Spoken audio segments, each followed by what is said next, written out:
Welcome to El Regnum channel.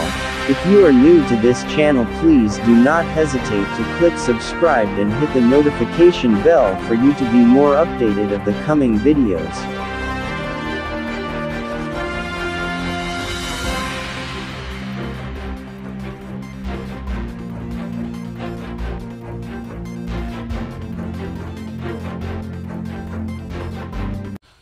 Maraming salamat sa ating nag-anchor ngayon, sa ating station manager dito sa radio station ng DXPD, The Voice of Kapitan. Bago po ako magbigay ng aking tema ngayon, nais ko po munang hingin at magpasalamat sa aming mahal na Supremo, ang aming dakilang guro, na siyang nagtayo ng kaharian ng Diyos sa bagong Jerusalem. Walang iba, mahal na Filimon Undok Riam Bonanza, at sa lahat ng mga mahal na reyna, mga prinsipe at prinsesa sa royal family. Ganon din sa ating pamunuan sa kaharian ng Diyos, sa katauhan ni mahal na si Tiraki Banyes Riam Bonanza, at ganoon din sa ating Chairman President ng PDDMC, Philippine Deuterium Development and Management Corporation, si Haring Adolfo Riam Bonanza. Sa lahat ng aking mga kasamahan na mga disciples, ng ating mahal na guro, na na-assign sa bawat rehiyon, lalong-lalo na po dito sa kapital ng Divine Government of God, na itong Region 9 sa pamumuno ni Haring Felix Proceso, kasama si Reyna Evangeline Proceso, at sa buong pwersa ng mga leaders ng kaharian ng Diyos sa buong Region 9, maging sa buong bansang Pilipinas. Luzon, Visayas, Mindanao, isang mapagpangkalang oras po sa ating lahat, at magandang hapon.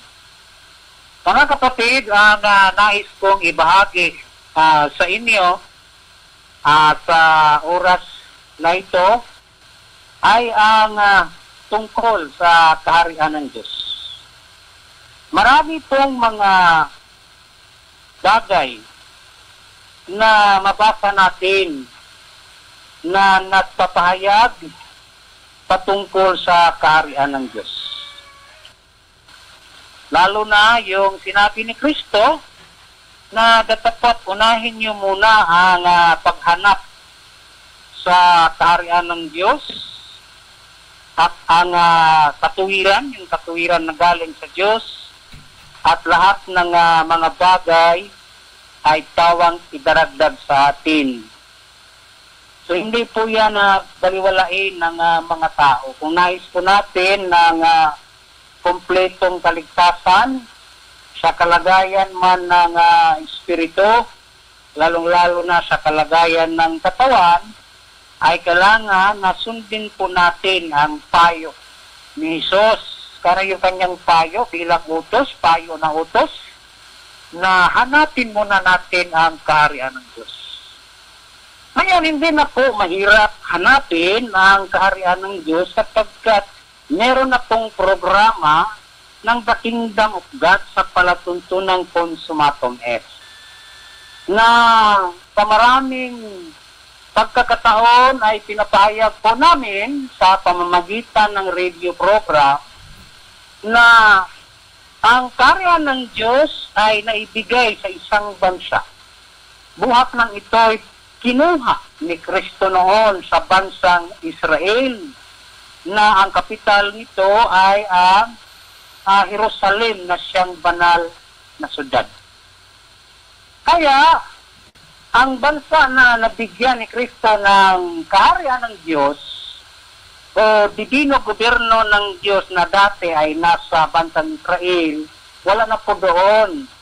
Nasa isang bansa na tinago ng Diyos. Kaya, noong 1975, ay nag-umpisa ang aming dakilang guro, mahal na Filimon Undok Riam Bonanza, sa pagpapahayag sa lahat ng mga lihim na ukol sa kaharian ng Diyos. Kung tatanungin natin ang ating Panginoong Jesucristo, kasi siya man yung kumuha sa kaharian ng Diyos, siya yung naglipat sa kaharian ng Diyos, inilipat sa isang bansa, hindi po pinangalanan ng ating Panginoong Jesucristo kung anong bansa. Kaya yan po ang dahilan kung bakit ito ay nakapublik. Ngunit dumating ang takdang panahon na tulad sa kalagayan ng ating Jesucristo na siya noon ay nangaral ng kaharian ng Diyos, ngunit sa paraan na talinghaga. Hindi lubusang maintindihan ng mga tao roon ang purpose ng ating Panginoong Jesucristo para hindi makilala na siya yung pinopropesiya na hari sa buong Israel, na siya yung magtataguyod muli sana sa kaharian ng Diyos na dati ay nasa kamay ni Haring David. At sinabi na ang kanyang kaharian ay walang hanggan at siya ay mag-aari sa mga angkan Israel doon sa bansang Israel. Ngunit wala man sa kanila ang naniwala sa kanya, sa kanyang mga patutuo. Ano ang unang niyang patutuo? Na siya ay galing sa Ama. Siya yung anak ng Diyos. Hindi siya tinanggap doon ng mga kalahi niya ng mga Hudyo. Kaya sinabi niya na hindi ba nasulat sa kasulatan na kayo'y mga Diyos.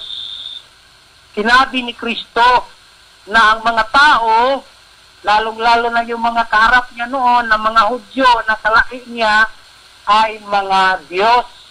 Para sana kilalanin nila na yung nangaral ng kaharian ng Diyos noon sa katauhan ni Panginoong Hesus ay Diyos din na katulad nila. Ngunit higit sa mga Diyos sapagkat siya ay tunay na galing sa Ama. Nagalit ng mga Diyos.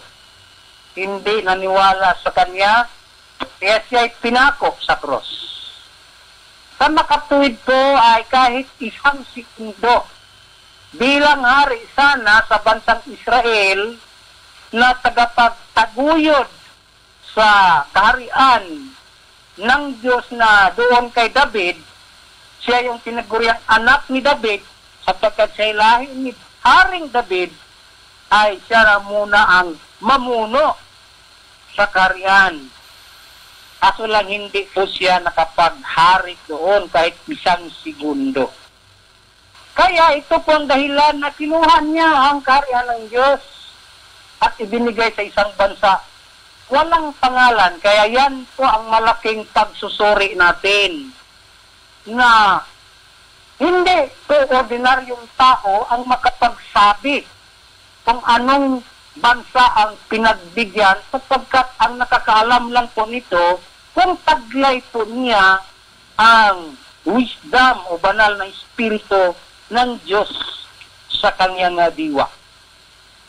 Kaya ipagmalaki po namin na walang ibang nakapagpahayag sa buong mundo na kung anong bansa ang binigyan ni Kristo ng kaharian ng Diyos sa katauhan ni mahal na Hari Filimon Undok Riambunansa, siya ang nakapagsabi at nakapagpatunay na bansang Pilipinas ang nabigyan ng kaharian ng Diyos. Ibig sabihin, ayon sa propesiya na ang Diyos sa langit ay magtatag ng isang kaharian, saan yan maganap? Hindi na po sa Israel. Dito po yan sa bansang Pilipinas at ito po ay sakdal at ganap na sapagkat na itatag ni mahal na Hari Filimon Undok Riambunansa 7 years after 1975 sa pag-umpisa ng kanyang pagpapahayag patungkol sa kaharian ng Diyos. Pagka 1982, July 27 mismo sa bahay ni Dr. Jose Rizal ay naitatag niya ang kaharian ng Diyos. Ito po ang patuloy naming pinapahayag sa inyo mga kapatid. Kaya mapalad tayong mga Pilipino na yung dasal ng ating mga ninuno noon na mapasa atin ang kaharian ng Diyos ay dumating na po. Kaso lang, kunti pa lang sa mga Pilipino ang tumanggap at naniwala sa kaharian ng Diyos. Sabagay, hindi po natin masisi ang karamihan na hindi tumanggap sa kaharian ng Diyos kasi ang kanilang kaisipan ay hindi pa nabuksan sa buong katotohanan. Dala-dala pa rin nila ang paniniwala na ang kaharian ng Diyos ay wala dito sa daigdig, nandoon sa gitna ng kalawakan. Walang programa po ang Diyos na doon siya maghahari. Kasi kung ang Diyos ay doon pa maghahari sa gitna ng mga bituin, sana scientifically may tao na pwedeng mabuhay doon. Kaya nga dito siya gumawa ng tao sa mundong ibabaw, sapagkat dito siya magtatag ng isang kaharian. Wala po doon, dito lang sa loob ng daigdig, particularly sa isang bansa na ngayon ay ang bansang Pilipinas. Kaya mapalad po ang mga tao na tumanggap sa kaharian ng Diyos. Kaya sundin po natin ang mga kautusan, lalong-lalo na yung katuwiran ng Diyos. Kasi pag hindi po natin tuparin ang kanyang mga palatuntunan, ang kanyang mga kautusan at mga batas, kasi yan po ang pinakadiwa o buod ng kaharian ng Diyos, yung divino gobyerno ng Diyos, na ang sentro ay ang katuwiran at ang hustisya. Kaya nandito na po, nag-umpisa na. Kaso lang, hinihintay lang po natin na matapos yung political government ng bansang Pilipinas. Kasi binigyan lamang ito ng Diyos ayon sa kanyang plano na 20 presidents lamang. Natapos na yung 10. Tapos dito na rin tayo sa second set ng 10. Tapos na yung 5. Yung remaining 5, nauna na po dito ang ating President BBM. Ibig sabihin po, after BBM, ay meron na lang 4 na mga political leader sa bansang Pilipinas. Pagkatapos niyan, ang buong bansa ay unti-unting makilala at pamahalaan na ng mga leaders sa divino gobyerno ng Diyos. Sa ayaw man ng mga tao o hindi, magaganap po yan. Kaya nga, ang pinakasentro sa kanyang mga panukala ay dito magaganap sa bansang Pilipinas. Ngayon, kailangan mabago po muna natin ang kalagayan ng ating pagkatao kasama na itong katawan para tayo po ay magiging tagapagmana ng kaharian ng Diyos. Kasi mayroon mang nasusulat na ang mayroong kasiraan ay hindi makapagmana ng walang kasiraan. Yung katawan na mayroong kasiraan, mga kapatid, ay kailangan mapalitan ng walang kasiraan.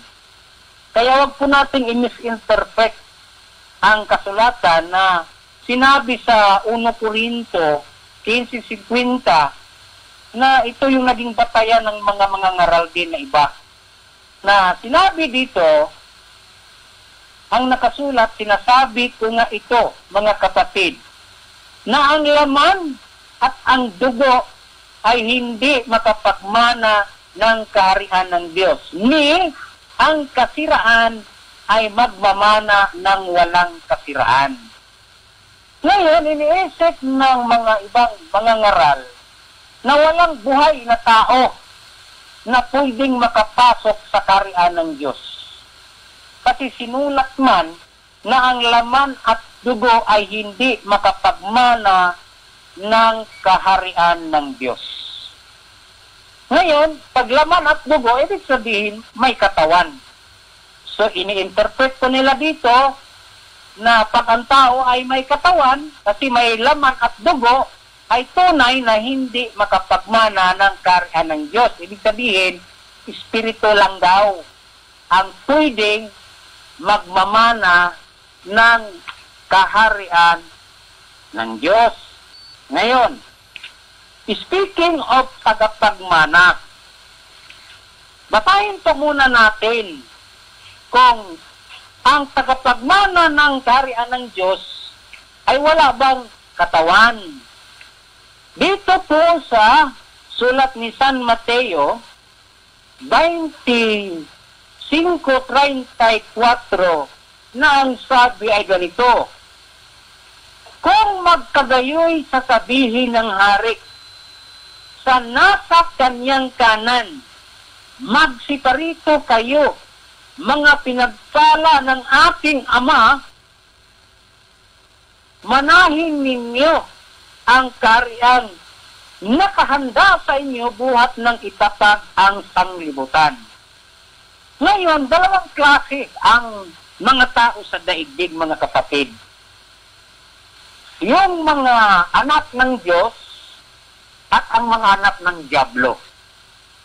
Ngayon, sa binasa natin na yung mga anak ng Diyos ay yun lang ang nasa kanyang kanan, sapagkat yung mga nasa kaliwa ay sinabi niya na mga kambing. Sinabi dito na kung magkagayon, sasabihin naman niya sa mga nasa kaliwa, magsilayo kayo sa akin, kayong mga sinumpa, at pasaapoy na walang hanggan na inihanda sa Diablo. Ito po yung mga anak ng Diablo.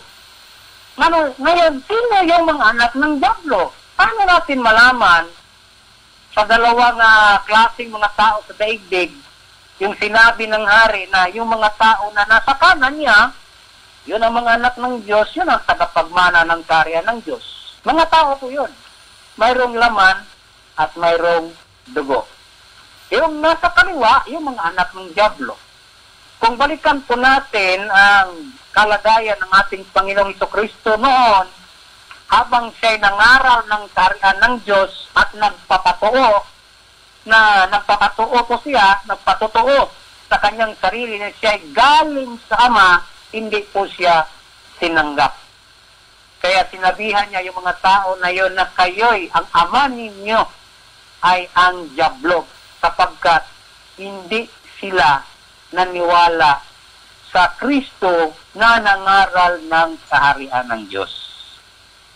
Kaya, ang tunay na tagapagmana lang po ay yung naniwala at tumanggap sa hakal ng kaharian ng Diyos. Yun po ang ibig sabihin. Ngayon, kung balikan po natin yung sinabi na walang laman at dugo na makapagmana sa kaharian ng Diyos. Now, kung diretsahin po natin yan, dyan lang po tayo mananatili na ang laman at dugo ay hindi makapagmana ng kaharian ng Diyos, ni ang kasiraan ay makapagmana ng walang kasiraan, sapagkat yung kaharian ng Diyos, mga kapatid, walang kasiraan yon. Ngayon, ang tinukoy dito, yung laman at dugo na may kasiraan, kaya hindi makapagmana ng kaharian ng Diyos. Kaya kanina, nalaman natin ang dalawang klaseng tao, yung anak ng Diablo at mga anak ng Diyos na tunay na tagapagmana.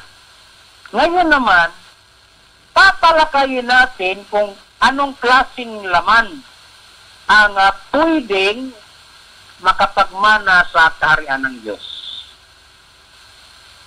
Ngayon, dalawang klase po ang laman.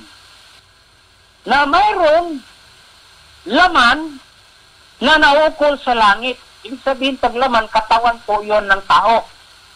Kaya basahin po natin ito nasa 1 Corinto 15:40 nang sabi, mayroon namang mga katawan na ukol sa langit at mga katawan na ukol sa lupa. Datapwat iba ang kaluwalhatian ng ukol sa langit at iba ang ukol sa lupa. So dalawang klase ang katawan, mga kapatid, yung nauukol sa lupa at nauukol sa langit.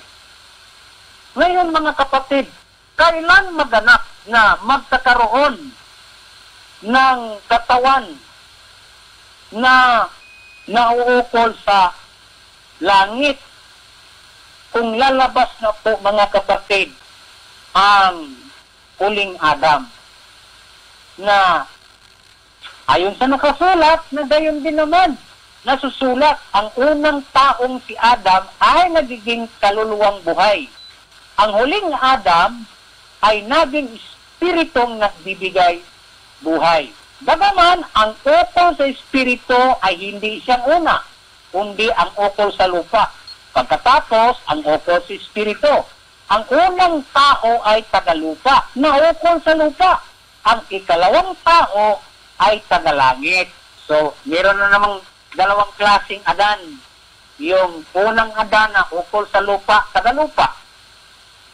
Ngayon, bago lalabas itong ikalawang Adan o huling Adam na ukol sa langit at siya'y tagalangit, lahat ng mga descendants ng unang Adan bago lumabas, mga kapatid, ang huling Adam na naging espiritu na magbibigay buhay, lahat ng katawan ng mga tao sa daigdig ay nauukol sa lupa. May kasiraan. Hindi po iyon pwedeng makapagmana ng kaharian ng Diyos. Yun po ang laman at dugo na nauukol sa lupa na hindi makapagmana ng kaharian ng Diyos.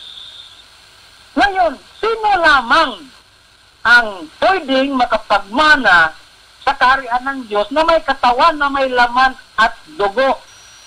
Yung descendant ng last Adam, mga kapatid.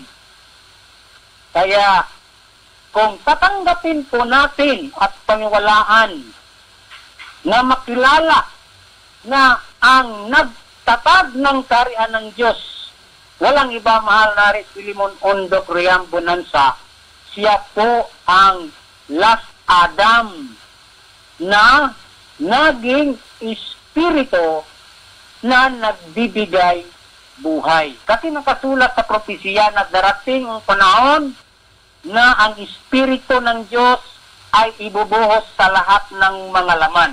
Kaninong espiritu? Espiritu ng Diyos. Ngayon, kailan magaganap at sino ang gaganap? Ang gaganap po yan ay yung last Adam na maging espiritu para ang kanyang espiritu ay ibuhos sa lahat ng laman. Kanino yung laman? Yung mga nasa kanan ng Diyos na tunay na tagapagmana ng kaharian ng Diyos. E ngayon, kung hindi natin alam kung sino ang last Adam, paano tayo magkaroon? Paano natin maideklara na yung lahi natin ngayon ay hindi na lahi sa unang Adan na nauukol sa lupa? Kaya ipakilala ko po sa inyo sa oras na ito na ang kasulatan ay ganap na ang huling Adam ay naging espiritu. Para ang purpose, ibubuhos sa lahat ng laman. Yung lahat na laman na wala sa last Adam, yun lang po ang mabuhusan. So ngayon, hindi na po sila nauukol doon sa unang katayuan na katawan na nauukol sa lupa na may kasiraan. Kaya ito po ang napakalaking misteryo ng Diyos. Ito yung napakalaking hiwaga na naisulat sa banal na kasulatan na hindi tayong lahat ay mga tulog. Hindi ba lahat mamatay? Kasi lahat ng mga lahi ng unang Adam ay magkaroon ng kasiraan. Ibig sabihin ay mamatay. Ngunit tayong lahat ay babaguhin. So mayroong transformation or change na sa isang sandali, sa isang tisap mata, sa huling pagtunog ng pakakak. So kailan yung huling pagtunog ng pakakak? Pag ipangaral na po ang patungkol sa kaharian ng Diyos, ito po yung huling tunog ng pakakak. Kaya consumatum est, huling tunog. Ganap na, sapagkat tutunog ang pakakak at ang mga patay ay mga bubuhay na manguli na walang kasiraan at tayo'y babaguhin. Hindi naman yung patay na nasa sementeryo, mga kapatid. Kasi ito yung mga tao na patay sa tunay na pananampalataya. Na ang tao kahit mayroong pananampalataya o paniniwala sa Diyos, pero wala sa gawa kung ano ang kalooban ng Diyos na ipagawa sa mga tao, sa harapan ng Diyos, kahit buhay yung katawan, pag ang gawa ay hiwalay doon sa pananampalataya ay patay. Kaya patay ang pananampalataya na walang gawa. Yun po ang ibig sabihin. Ngayon, sapagkat kailangan na itong may kasiraan ay magbihis ng walang kasiraan at itong may kamatayan ay magbihis ng walang kamatayan. Datapwat pagka itong may kasiraan ay mabihisan ng walang kasiraan at ito may kamatayan ay mabihisan ng walang kamatayan.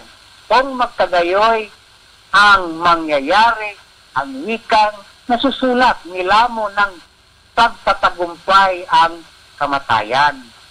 Kaya paano tayo magtagumpay, mga kapatid, at sino ang magdala ng tagumpay? Yung huling Adam, walang iba, mahal na Filimon, Undok, Riambo na nasa. Nasa inyo na yan kung maniniwala kayo sa hindi. Kung meron kayong kinikilala na last Adam na naging espiritu, ay nasa inyo na yan. Take note, ang last Adam, mga kapatid, ay mayroong malaking kaugnayan sa kaharian ng Diyos sapagkat siya ang nagtatag ng kaharian ng Diyos. Kaya ang kanyang banal na espiritu ay ibubuhos lamang doon sa mga laman na naniwala sa kanya bilang hari sa kaharian ng Diyos. Kaya nagsabi ang hari, yung nasa kanan, umarito kayo, manahin ninyo ang kaharian ng Diyos. Ibig sabihin, buhay po ang tagapagmana ng kaharian ng Diyos. Kaya yung laman na nauukol sa lupa ay hindi po yun makapagmana ng kaharian ng Diyos. Yung laman na nauukol sa langit sapagkat ang ikalawang Adan ay taga-langit. Paano tayo maging taga-langit? Kung mabuhusan tayo ng banal na espiritu ng last Adam. Kaya mula noong 2018 na ang last Adam ay naging espiritu, yun po ang umpisa ng pagbuhos ng kanyang banal na espiritu para sa ganon ay yung katawan natin ay magkaroon ng pagbabago na yung mortal ay magiging immortal.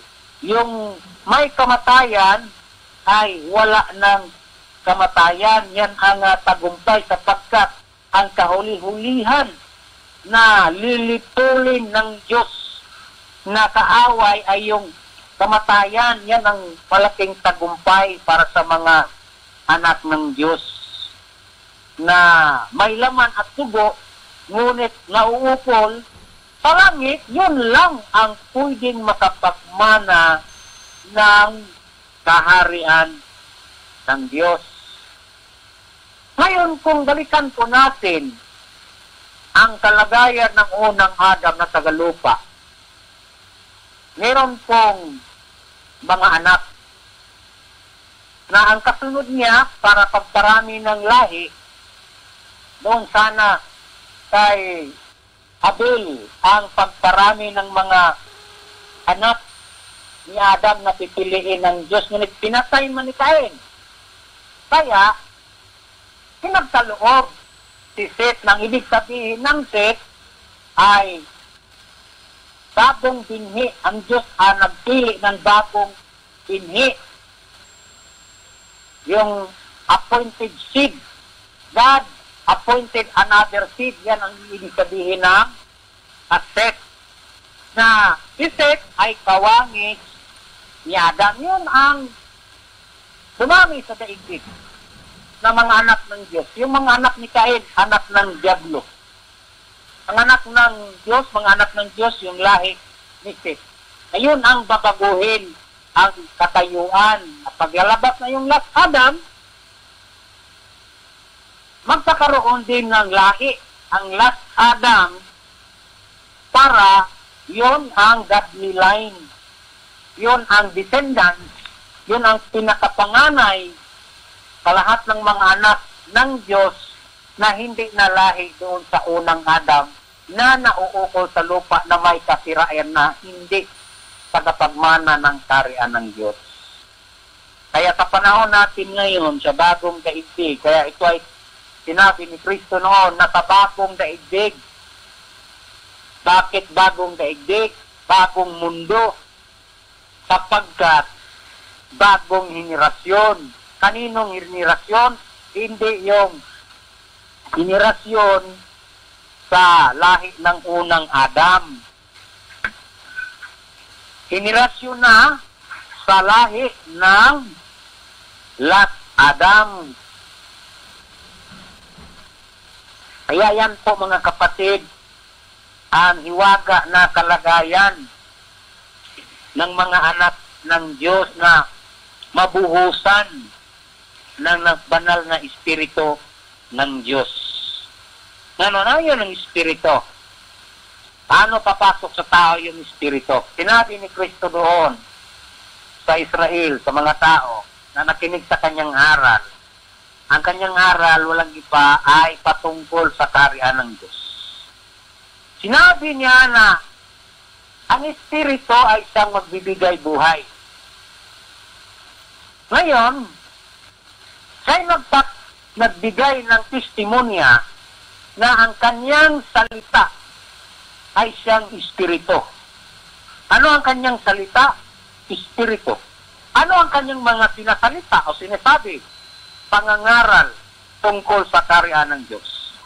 Ibig sabihin, kung sino man ang tumanggap ng pangangaral ni Kristo noon, maging panahon natin ngayon, pangangaral patungkol sa kaharian ng Diyos, kung sino lang yung tumanggap sa aral ng kaharian ng Diyos, yun lang ang mabuhusan ng espiritu. Ayon sa sinabi ni Kristo na ang aking salita ay espiritu. Ang kanyang aral ay kaharian ng Diyos. Maraming nangarap sa espiritu ng Diyos, pero hindi tumanggap sa aral ng kaharian ng Diyos. Paano ka makapasok? Mabuti pa yung bata. Mas pabor pa yung bata na marunong tumanggap sa kaharian ng Diyos. Sinabi ni Kristo na ang mga bata ay sa kanila ang kaharian ng Diyos. Sinabi din niya na sino man ang hindi tumanggap sa kaharian ng Diyos, tulad ng pagtanggap ng isang bata, sa anumang paraan ay hindi siya makapasok sa kaharian ng Diyos. Ipatanggap ang kaharian ng Diyos.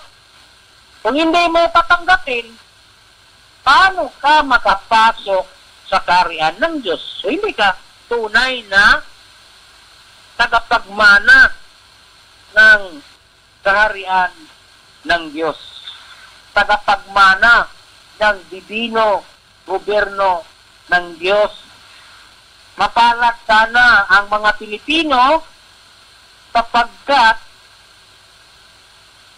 nga sa bansang Pilipinas itinatag ang kaharian ng Diyos para ang mga Pilipino bilang lahing kayumanggi ay makilala sana sa buong mundo na ang Pilipinas haring bansa pagdating ng panahon na ang mga Pilipino ay ang mga lahi ng mga hari at mga rayna, maharlikang angkan.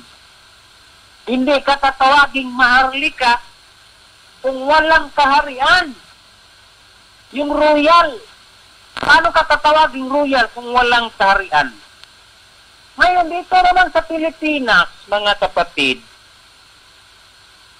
marami ang nagpatawag na maharlika. Yan po ang nakikita o napapansin natin kahit sa social media na sila'y nagpapatawag ng maharlika. Ngayon, ulitin ko, sinabi ko, na hindi mo mapatunayan na ikay maharlika kung walang kaharian. Ngayon, marami man ang nagtayo ng kaharian. Mayroong tinatawag na tribal kingdom. At sabagay, ano yun? Kaharian ng mga tribo. Oo, totoo naman talagang ang diwa ng maharlika kung mayroong kaharian. Kung ang kaharian ninyo ay kaharian ng mga tribo, ay tunay kayo na maharlika doon lang sa tribo ninyo. Yan. So ngayon, ang binanggit ng Diyos na maging maharlika sa kaharian ng Diyos. So yan ang kanyang offer sa lahat ng mga tao na gusto maging maharlika. Eh maraming pumasok doon sa mga organisasyon ng mga maharlika. Kasi magpakilala din sila ng mga tunay na mga maharlika o tunay na mga royal. Tapos, yung pangangaral ng kaharian ng Diyos para sana ang mga Pilipino ay magiging tunay na maharlika, hindi sa harapan ng mga tao, kundi sa harapan ng Diyos, para ang Diyos na ang magpakilala sa mga tao bilang maharlika sa kanyang kaharian ng Diyos, ipakilala sa buong mundo. Yan ang plano ng Diyos. Ikaw, maharlika, tapos tribo nyo lang, paano ka makilala doon sa buong mundo? Sila din doon sa ibang bansa. Mayroon din mga tribal kingdom. Maharlika din sila doon. So, maraming kaharian. Ngayon, sinabi naman ng Diyos na lilipulin ang lahat ng kaharian. Pag hindi sa Diyos, lilipulin ang lahat ng mga kaharian. Yung mga kaharian na existing ngayon, mga kapatid, na hindi kaharian ng Diyos, sa ayaw ninyo o sa gusto, o kahit ayaw, talagang malilipol po yun ayon sa salita ng Diyos. Kasi nakasulat sa mga kaarawan ng mga haring yaon. Kaya ngayon maraming nagpapakilala ng mga hari sa kanilang sariling kaharian. Kaya sinabi ng Diyos na sa mga kaarawan ng mga haring yaon ay maglalagay ang Diyos sa langit ng isang kaharian na hindi magigiba. Sino ang maglalagay? Ang Diyos. Anong klaseng kaharian ito? Kasi Diyos man ang maglalagay. Kaharian ng Diyos. Yun ang ibig sabihin. Ano itong kaharian ng Diyos? Hindi magigiba kailanman o ang kapangyarihan man niya o iiwan sa ibang bayan, kundi pagpuputol-putulin at lilipulin niya ang lahat ng kaharian ito at yaoy lalaki magpakailanman. Kaya sa bansang, kahit sa ibang mga bansa, mga kapatid, maraming mga kaharian. Doon sa Europa, mayroong nagkakaisang kaharian, United Kingdom. Pero hindi po yun Kingdom of God. Doon sa Middle East, mayroong KSA, Kingdom of Saudi Arabia. hindi po yun Kingdom of God. Dito sa Pilipinas, Maharlika Kingdom, hindi po yan Kingdom of God.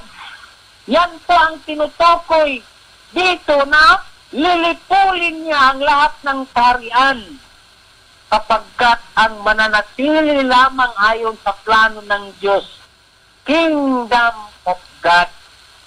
Kaso hindi man paniniwalaan ng mga tao, kaya sinabi lang ng Diyos na munting kawan. Kasi hindi man lahat tatanggap ng kaharian ng Diyos. Kaya ito na yung munting kawan, kunti lang. Sabi natin, munting kawan ay talagang kunti lang. Ang mga naniwala sa kaharian ng Diyos na huwag kayong matakot, kunting kawan, sapagkat kinalulugdan ng Ama ang pagbigay sa inyo ng kanyang kaharian. So, hindi marami ang binigyan ng kaharian ng Diyos, mga kapatid. Kunti lang. Yung mga hinirang, hindi po marami ang hinirang. Kaya nga, marami sana ang tinawag, marami ang tatawagin, ngunit kunti lang ang pipiliin. Kaya, yung mga pinili o hinirang na tao, yun lang po ang hinahanap ng kaharian ng Diyos. Na sila yung magiging tagapagmana. Tayo yung magiging tagapagmana ng kaharian ng Diyos. Na hahawakan natin ang kaharian ng Diyos sapagkat dumating ang tamang araw na ang kahatulan ay ibinigay sa mga banal ng kataas-taasan at ang panahon ay dumating na inari ng mga banal ang kaharian. Kaninong kaharian? Kaharian ng Diyos. At ang kaharian at ang kapangyarihan at ang kadakilaan ng mga kaharian sa silong ng buong langit ay mabibigay sa bayan ng mga banal. Ano itong bayan ng mga banal? Bansang Pilipinas. Nandito yung kataas-taasan, hari sa mga hari, lalabas sa bansang Pilipinas. At ang kanyang kaharian ay walang hanggang kaharian. At ang lahat ng kapangyarihan ay maglilingkod at tatalima sa kanya.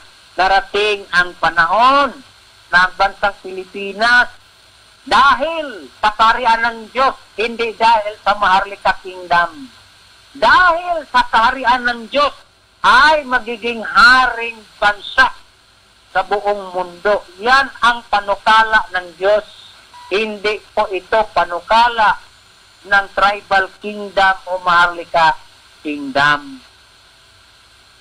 Kasi isa lang ang nagpatunay na ang bansang Pilipinas, siguro narinig na nila sa loob ng mahabang panahon, mula 1975 hanggang ngayon, patuloy na pinapatunayan ng taga-Kingdom of God ng Pilipinas ay siyang nakatugma sa mga propesiya o mga hula sa banal na kasulatan na ito yung bansa na binigyan ni Kristo ng kaharian ng Diyos.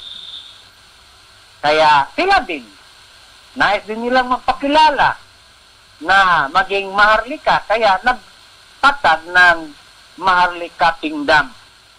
Ngayon, anong pagkakaiba? Yung nasa Maharlika Kingdom at saka taga-Kingdom of God. Pakikinggan po ninyo ang kanilang aral. Kung ang aral ba nila na dala-dala ay yung aral ng ating Panginoong Hesukristo noon na nangaral patungkol sa kaharian ng Diyos na mayroong 4 na factors na history. Kaya nga, titingnan natin ang mga kasaysayan dati sa kaharian ng Diyos na noon ay nasa bansang Israel. At sila din ba ay nagpapatunay na may mga katibayan na propesiya at kaganapan na walang iba na nabigyan ng kaharian ng Diyos ayon sa sinabi ni Kristo at pinapatunayan ni Mahal na Limon Ondok Riambunansya na siyang supreme founder ng kaharian ng Diyos. Kaya maraming may gusto na magtatag din ng kaharian ng Diyos. Pero wala na kayo sa appointed time. Kasi hindi nyo na maibalik yung appointed time of God na 1982 na tamang panahon sa katuparan sa pagtatag ng kaharian ng Diyos sapagkat yan ang future sa nakaraan sa 538 BC na lumabas ang Kristo o sugo o Mesiya sa katauhan ni King Cyrus the Great para itayo muli ang Jerusalem. Ngayon wala naman yung diwa ng pagkabanal sa Jerusalem doon sa bansang Israel. Hindi na babalik ang Kristo ayon sa kanyang pangako na siya'y babalik. Hindi na po ang Kristo babalik doon sa bansang Israel kasi hindi siya tinanggap. Kaya sinabi ni Kristo noon na buhat ngayon, hindi na kayo makakita sa akin hanggat inyong sasabihin ay mapalad yung paparito sa pangalan ng Panginoon. So merong paparito. Sino yon?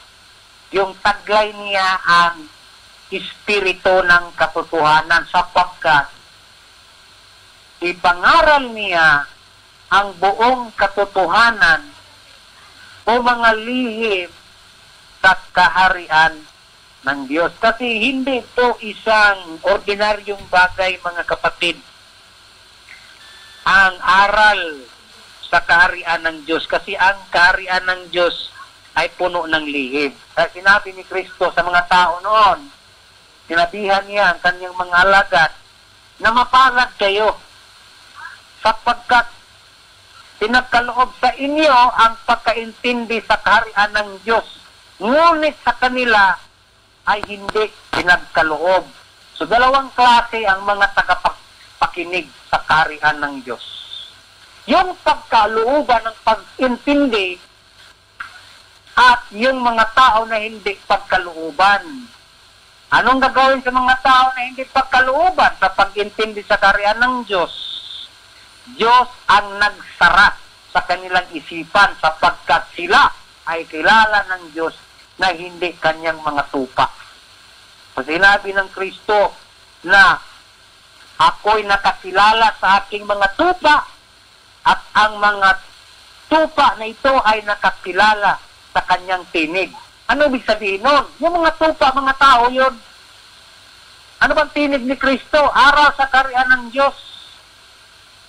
Kaya dito sa Pilipinas, yung mga nakaintindi sa aral sa kaharian ng Diyos, yun ang mga tupa na binanggit ni Kristo.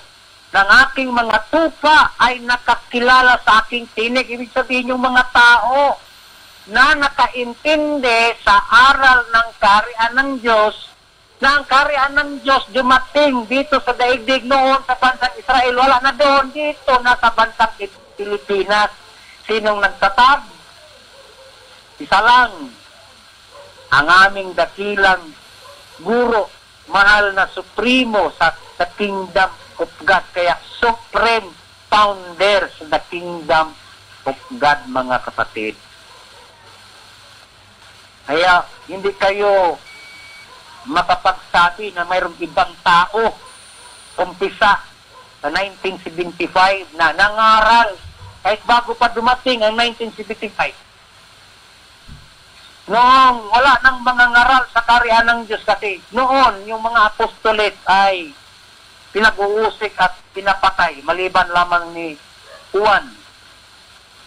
Nung wala na sila, wala nang nangaral sa kaharian ng Diyos. Kasi, yun ang pagtago. Paano ba itinago ng Diyos ang kanyang kaharian? Pag walang mangaral, ganun lang kasimple po yun. Kaya hindi na pag-usapan ang tungkol sa kaharian ng Diyos. Maaring mabasa mo sa banal na kasulatan, kaharian ng Diyos, pero hindi mo naintindihan ano yan. Kasi ang pagkaintindi mo, kaharian ng Diyos, doon dito sa langit at ang langit nandoon sa himpapawid. Hindi mo nga naintindihan yung salitang langit. Yung salitang langit, maraming ibig sabihin, mga kapatid. Depende sa nagsabi. Ngayon, tamalakayin po natin yan. Kung mga tao ang magsasabi sa salitang langit, mayroon silang sariling kahulugan. Tulad ba ng mga dalawang magkasintahan, babae at lalaki? Sinabi ng lalaki doon sa babae, ikaw ay langit ko. Ano ibig sabihin nun? Yung salitang ikaw ay langit ko. Ibig sabihin, sa kanya, kaligayahan yung langit. Yun, meron namang isang bata na nagpalipad ng saranggula. Sabi niya, ang aking saranggula lumipad sa langit. Ibig sabihin, height above the ground. So, yan ang kanyang ibig sabihin, height above the ground. Pero ito namang dalawang kalagayan sa pamumuhay ng tao, o mga tao, mahirap at mayaman. Sinabi ng mahirap, hindi tayo bagay. Kasi yung kaniyang nagustuhan ay mayaman. Kaya sinabi niya, siya doon sa mayaman, hindi tayo bagay sapagkat ikaw ay langit, ako ay lupa. Ano di sabihin salitang langit? Yung mataas na katayuan kasi mayaman. So, iba't ibang diwa, iba't ibang kalugan, depende sa nagsasalita. Pero yung langit, na totoong kahulugan mga kapatid, dapat tatanungin natin yung Creator, hindi yung mga tao. Na sinabi ng Diyos na ang langit ay kanyang luklukan. Sinabi niya, ang langit ay ang aking luklukan at ang lupa ang tungtungan ng aking mga paa. Ano nga niyo ng bahay ang itatayo ninyo sa akin, sabi ng Panginoon? Nagtatanong ang Diyos, mga kapatid.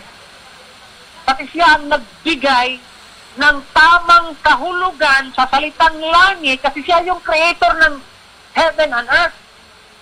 God is the creator. Kaya siya ang tatanungin natin kung ano ba ibig sabihin ng langit. Kaya sabi ng Diyos, ang langit ay ang aking luklukan. Ibig sabihin, kung nasaan nakatira ang Diyos, yun ay langit. Ngayon, ano ba ang description ng kanyang tirahan?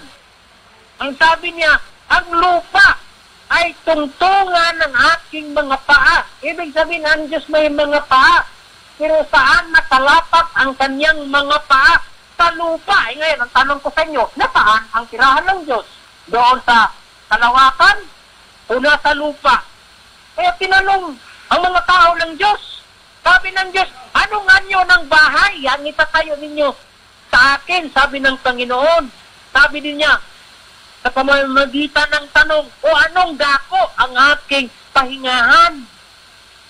O saan siya magpahinga? Kasi ang gusto ng mga tao, ang Diyos magpahinga doon sa gitna ng mga bituin.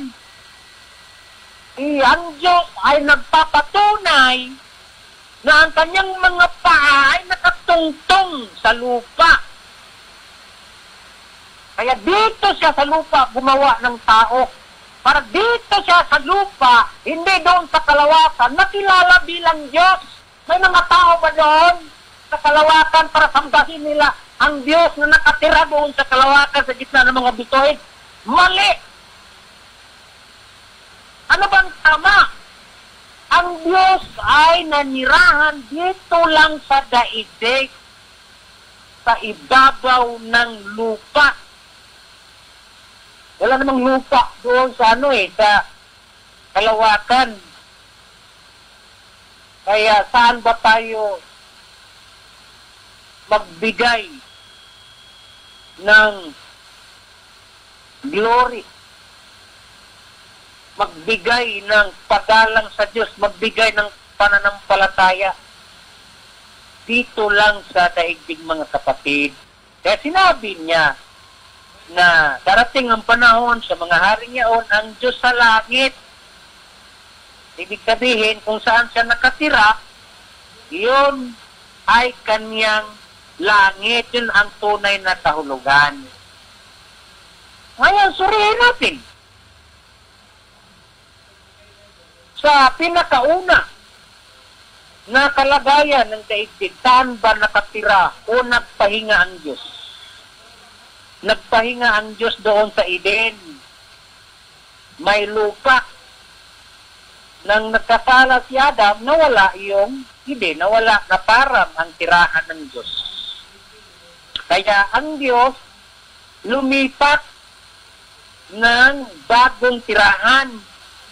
Pero dito lang din sa loob ng daigdig. Ulitin ko, mga kapatid, na kung saan ang Diyos nakaluklok o nakatira, kung saan siya nagpahinga, yun ay langit. Kaya noon, may mga pagpapatunay ng Diyos sa pamamagitan ng kanyang mga alagad ng mga propita tulad ni Jeremias.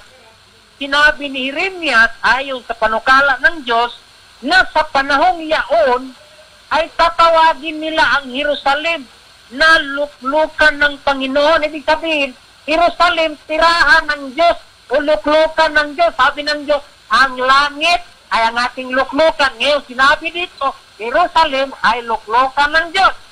Sa makatuwid, Jerusalem ay langit. Sapagkat yan ang luklukan ng Diyos. Banal na syudad. Kaya ang unang sa lahat ng mga tao na siyang nakasaksi kung nasaan yung tahanan ng Diyos, walang iba si Jacob. Doon sa kanya pinapakita ng Diyos na doon sa lupang pangako ay bahay ng Diyos.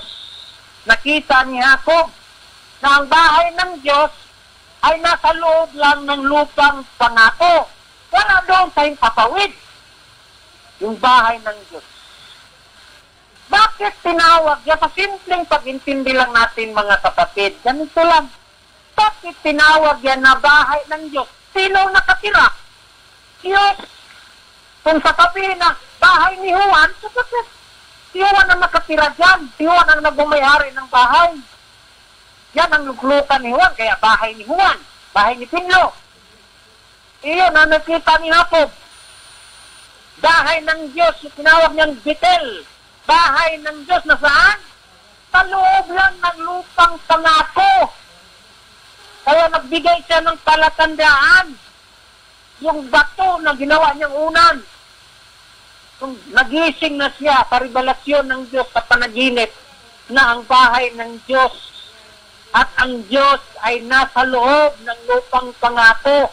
Kaya yung bato, binuhusan niya ng langis, to sanctify the stone, ginawa niya itong banal, sapagkat ang bahay ng Diyos ang banal. Paano mag-umpisa ang bahay ng Diyos?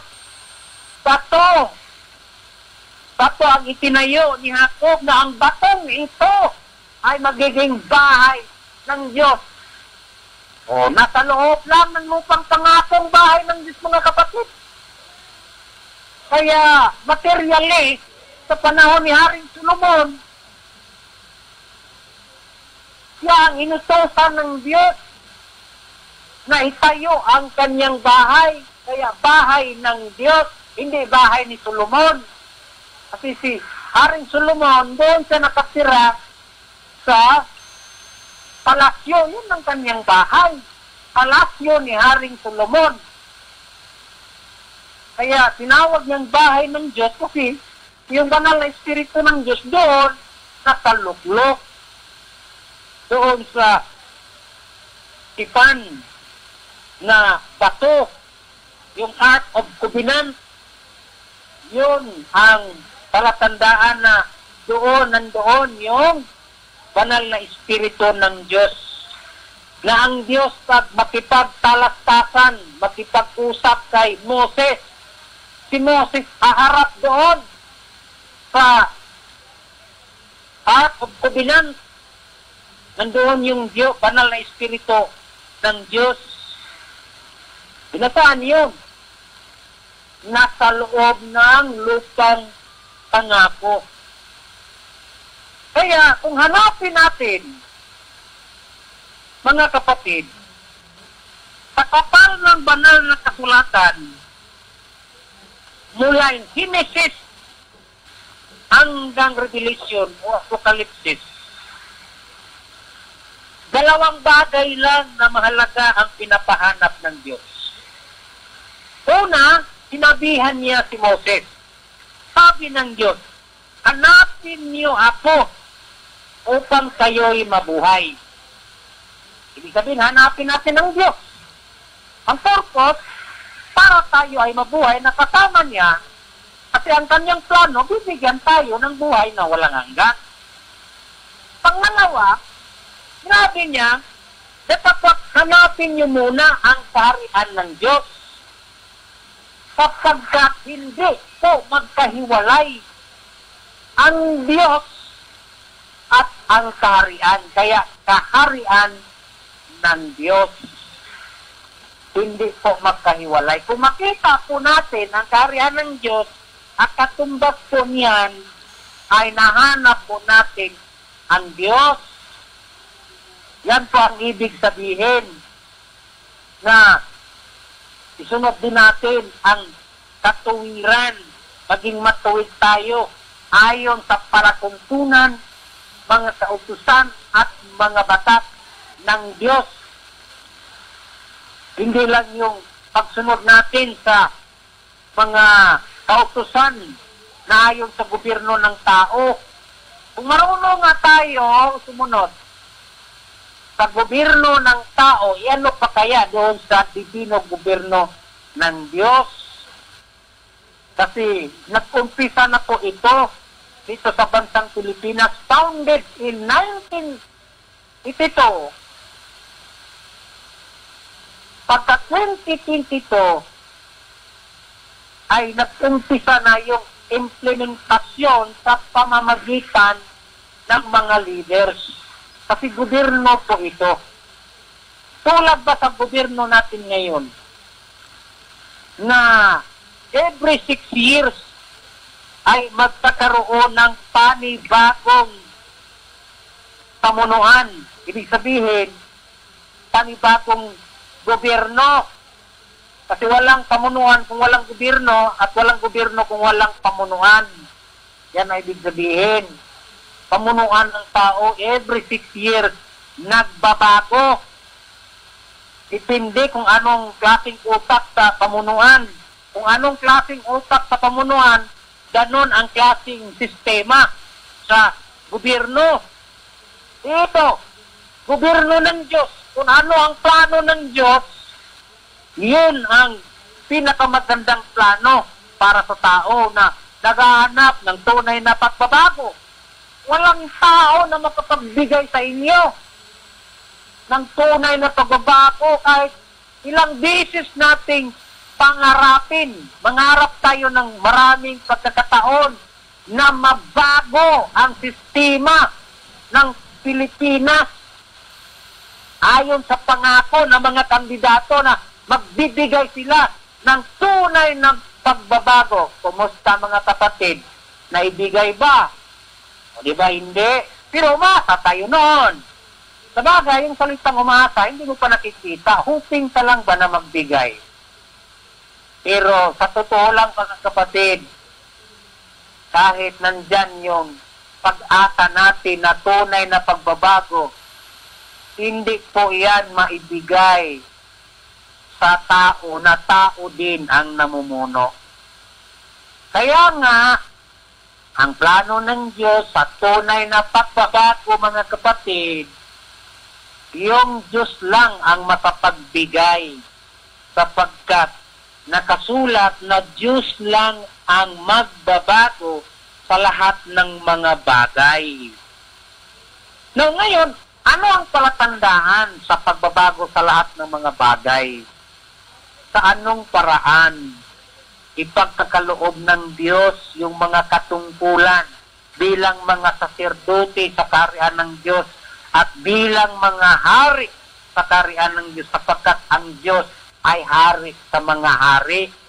Yan po ang palatandaan na mayroong luklukan, mayroong hari na nagsasabi at yaong nakaluklok sa luklukan ay nagsabi, narito, ginagawa kung bago ang lahat ng mga bagay. At sinabi niya, isulat mo sapagkat ang mga salitang ito ay tapat at tunay. Yan ang aasahan natin. Yung tapat at tunay na yung nagsasalita, yung galing sa Diyos, o Diyos mismo ang nagsasalita sa pamamagitan ng laman na kanyang pinasukan. Tulad ba ni Jesus?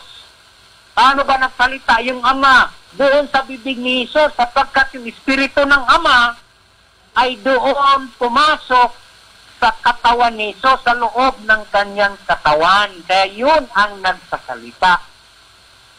Kaya ganun po ang magaganap sa panahon natin na ang makapagbigay lamang po ng tunay na pagbabago sa buong bansang Pilipinas na equal distribution of wealth, na wala nang lamangan kasi equal distribution of wealth, walang lamangan. Ngayon kasi lamang yung nasa pwesto, lamang yung may posisyon sa gobyerno kasi sila yung priority sa budget ng gobyerno. Yung mga ordinary citizen, yung mga mahihirap, yun ang nalalamangan. Pag humingi yun ng tulong, hindi ka pinakikinggan. Nabuti pa yung mga blockers na may mga puso, tunay na puso na tumutulong sa mga mahihirap. Yan ang mga magandang gawa. Kahit simpleng tao na walang posisyon sa gobyerno, yun pa ang nagsusumikap na makatulong, lalong-lalo na sa mga mahihirap. Kaya saludo ako sa mga vloggers na tumutulong sa mga mahihirap. Marami din mga vloggers na yumaman, hindi naman tumutulong, nagpapayaman lang. So saan doon yung equal distribution of wealth? Wala. Pati na sa gobyerno, mayroong political barriers. Pag hindi ka kaalyado, hindi ka tutulungan. E di, saan doon ang equal distribution of wealth? Wala. Kaya, ang Diyos lamang mga kapatid sa pamamagitan ng kanyang sariling divino gobyerno o the kingdom of God, divine government of God, siya yung maghahanap ng mga leaders na naayon sa kanyang puso tulad ni Haring David, a man after my own heart. Kaya hinahanap ng divino gobyerno ng Diyos yung mga puso, yung mga tao na may puso na naaayon sa puso ng Diyos. Yung mga tao na mayroong kaisipan na naaayon sa plano ng Diyos. Kung ano yung kaisipan ng Diyos, yung kanyang mga plano na isulat niya sa banal na kasulatan, yun ang mga mamahala sa divino gobyerno ng Diyos. Kaya ito din sana ang challenge sa mga nanungkulan din sa mga spiritual group, kung ano man ang tawag sa leaders nila, na may mga ministro, may mga pastor, in short, yung bang nangangaral ba sa salita ng Diyos? Sana hindi bago sa inyo ang mga plano ng Diyos kasi mangangaral na kayo ng Diyos. Baka maging katulad kayo ni Nicodemus na mangangaral pero hindi nakaintindi sa sinabi ni Kristo na kailangan isilang mula para makapasok sa kaharian ng Diyos. Hindi niya naintindihan kung paano isilang muli. Kaya sinabihan siya ni Kristo, mangangaral ka pa naman sa Israel. Tapos ngayon, hindi mo naintindihan ang ating salita na kailangan mo na isilang muli o kailangan ng isang tao na isilang muli para makapasok sa kaharian ng Diyos. Literal kasi pag-iisip. Literal. Kaya ganun din ang mga mangangaral sa kaharian ng Diyos ngayon. Literal. Pag sinabi ng Diyos na ang aking kaharian ay wala sa sanlibutan ito, literal na agad ang pagkaintindi nila na wala dito sa daigdig.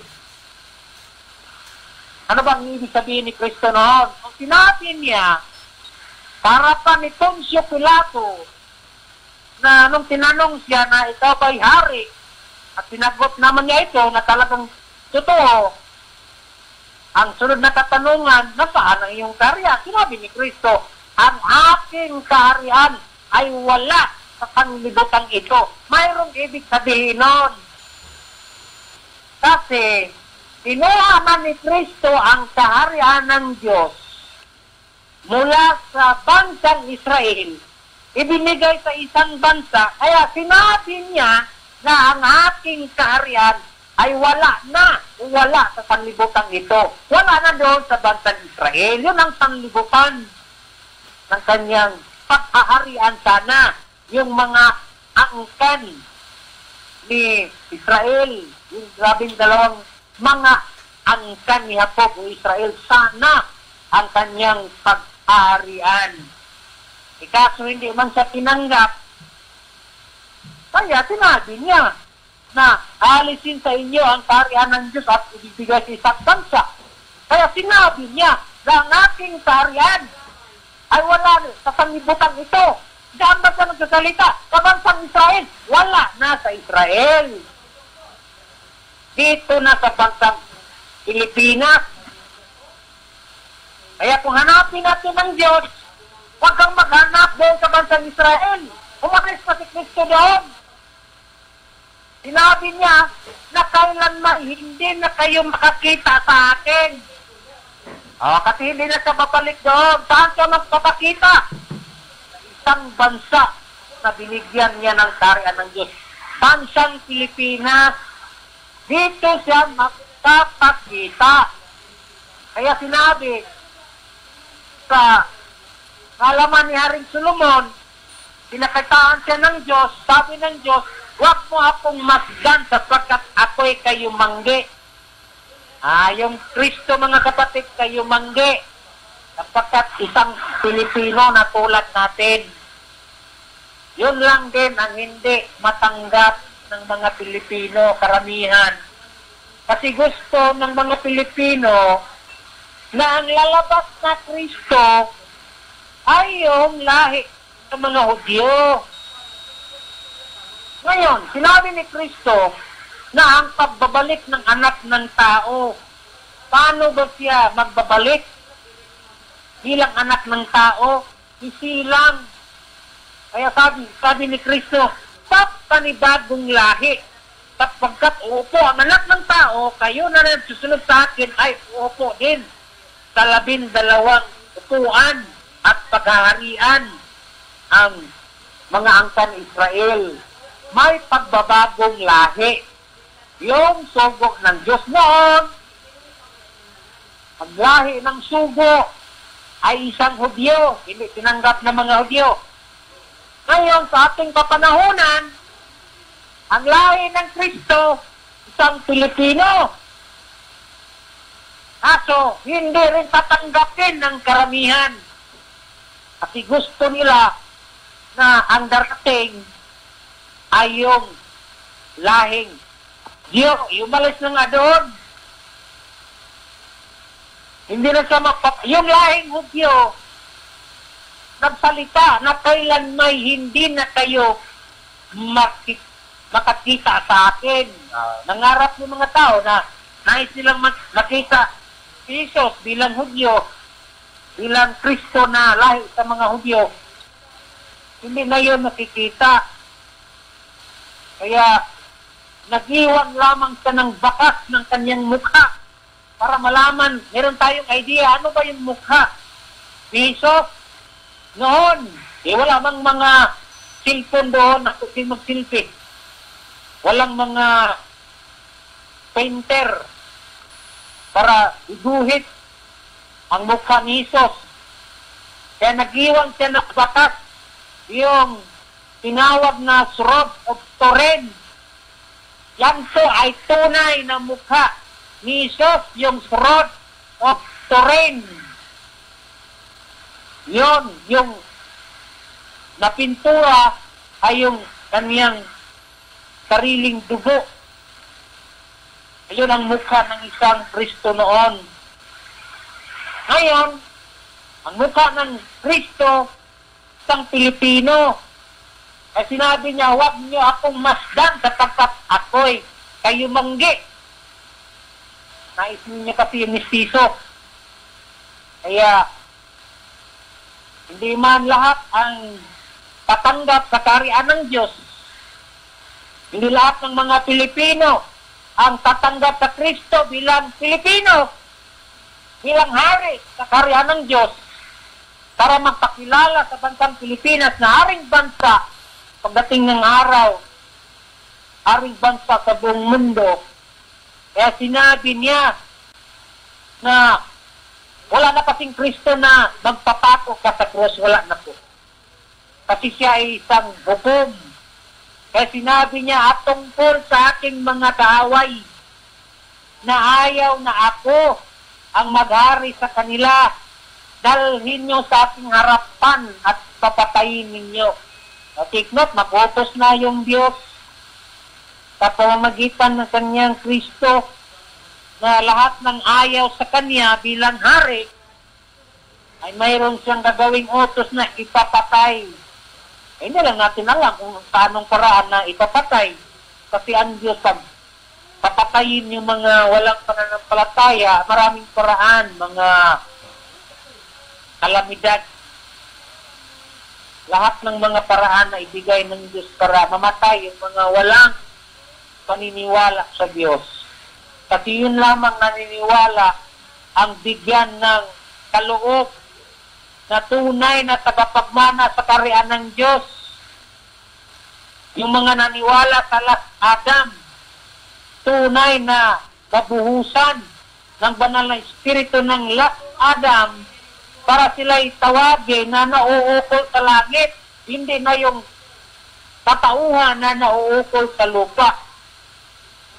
Kaya ipoproclaim po natin na lahat ng mga naniwala sa Last Adam, tayo ang mga descendants ng Last Adam sa bagong panahon, sapagkat lahat ng mga bagay na nauukol sa lupa ay babaguhin para ito ay nauukol sa langit. Hindi na yung katawan natin ang babaguhin ng Diyos. Lahat ng mga bagay na nauukol sa lupa, lahat ng mga may kasiraan dahil sa mga gawain na nauukol sa lupa, diyan nagkaroon ng kasiraan sa katawan ng tao.